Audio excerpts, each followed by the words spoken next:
ছাত্ৰ ছাত্ৰীসকল আজি আমি এটা ট্ৰিক শিকিম সেইটো হৈছে লেফট হ্যান্ড ট্ৰিক এই লেফট হ্যান্ড ট্ৰিকৰ জৰিয়তে আমি ট্ৰিগনোমেট্ৰিৰ যিবিলাক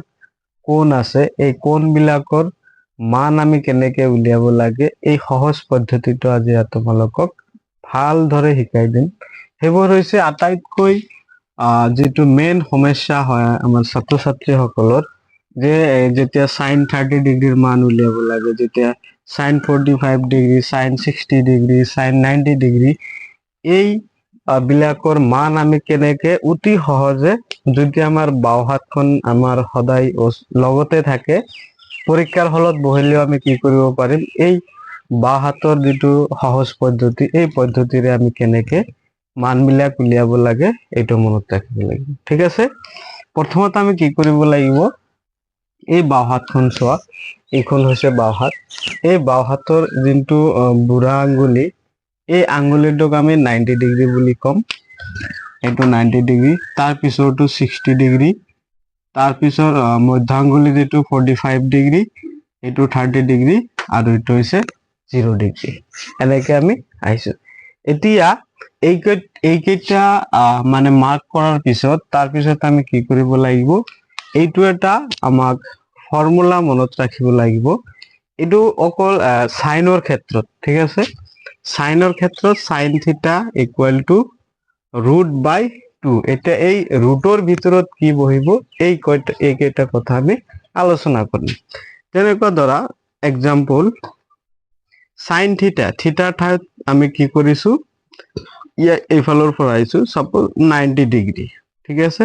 এটা sin 90 ডিগ্ৰীৰ ভ্যালু কিমান হ'ব আমি এই ফৰ্মুলাৰ জৰিয়তে উলিয়াম হয়নে এটা ইয়াত কি বহাম আমি এটো আমাক মেইন ইম্পৰ্টেন্ট হৈছে ইয়াত আমি কি বহাম যেটো 90 ডিগ্ৰী সোয়া এটো হৈছে 90 ডিগ্ৰী এটা এই আঙ্গুলিটো বাদ দি বাকি কেইটা আঙ্গুলি আছে এটা দুটা তিনিটা চাৰিটা অৰ্থাৎ এই ৰুটৰ ভিতৰত বহিব 4 এতিয়া 4 ৰ বৰ্গমূল কিমান 2 তলত 2 কাটিলে কিমান হ'ব आंसर 1 তাৰ মানে sin 90 ডিগ্ৰীৰ ভ্যালু কিমান 1 তাৰ পিছত sin 60 ডিগ্ৰী ঠিক আছে sin 60 ডিগ্ৰী এতিয়া আমাৰ ফৰ্মুলা কি আছিল √/2 ইয়াত আমি কি বহাম সোয়া 60 ডিগ্ৰী যেহেতু ইয়াত চাব লাগিব 60 ডিগ্ৰী এইটো এটা 60 ডিগ্ৰীৰ পিছত কেইটা আঙ্গুলি আছে এটা দুটা তিনিটা ৰুটৰ ভিতৰত বহিব 3 এটা এইটো কি আহিব √3/2 তাৰ মানে sin 60 ডিগ্ৰীৰ ভ্যালু হৈছে √3/2 তাৰ পিছত আহিব sin 45 ডিগ্ৰী the sin 45 ডিগ্ৰীৰ ভ্যালু কিমান ৰুটৰ ভিতৰত কিমান হ'ব 45 সোয়া এইটো হল 45 মানে 45 এর পিছত কেইটা আঙ্গুলি আছে এটা দুটা সো ইয়াত বাহিব 2 ডিভাইডেড বাই 2 এইটো আমি এটা কি কৰিম √2 ৰে মানে লব আৰু হৰক পূৰণ কৰি দিম তে √2 ইনটু √2 ডিভাইডেড বাই তলত 2 আছিলে √2 ৰে মাল্টিপ্লাই এইটো পূৰণ কৰিলে ওপৰটো পূৰণ কৰিলে কি হ'ব √2 ইনটু √2 পূৰণ কৰিলে 2 সো ওপৰত আহিব 2 আৰু তলত যদি দেখা যায় 2√2 2 ক্যান্সেল ওপৰত 1/√2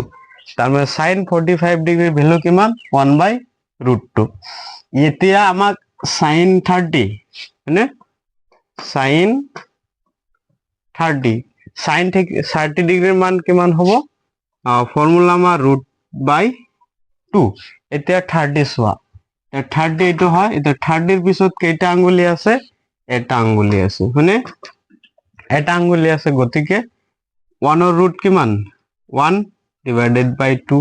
অর্থাৎ sin 30 ডিগ্রির ভ্যালু হইছে 1/2 এতিয়া আমাক লাগে sin 0 ডিগ্রির মান কিমান মানে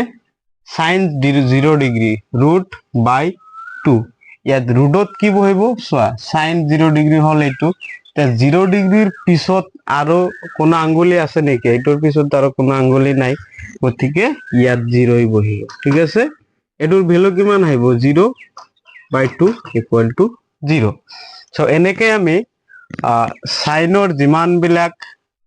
ভেলু আছে আমি এনেকে উলিয়াব পাৰো গোটেই কেইটা মিলে তাৰ পিছত cos সাইনৰ অপোজিট আছে cosec তাৰ পিছত আমি যদি cos উলিয়াও cos উলিয়ালে আমি sec পাই যাম তাৰ পিছত tan উলিয়ালে আমি cot পাই যাম ইয়াৰ পিছত আমি cos টো কেনেকে উলিয়াব লাগে এইটো ভিডিও লৈ আহিম এই ভিডিওটো তোমালোকৰ কেনেকুৱা লাগিলে যদি ভাল লাগিছে তোমালোকৰ বন্ধু বান্ধৱীৰ লগত শেয়াৰ কৰি দিয়া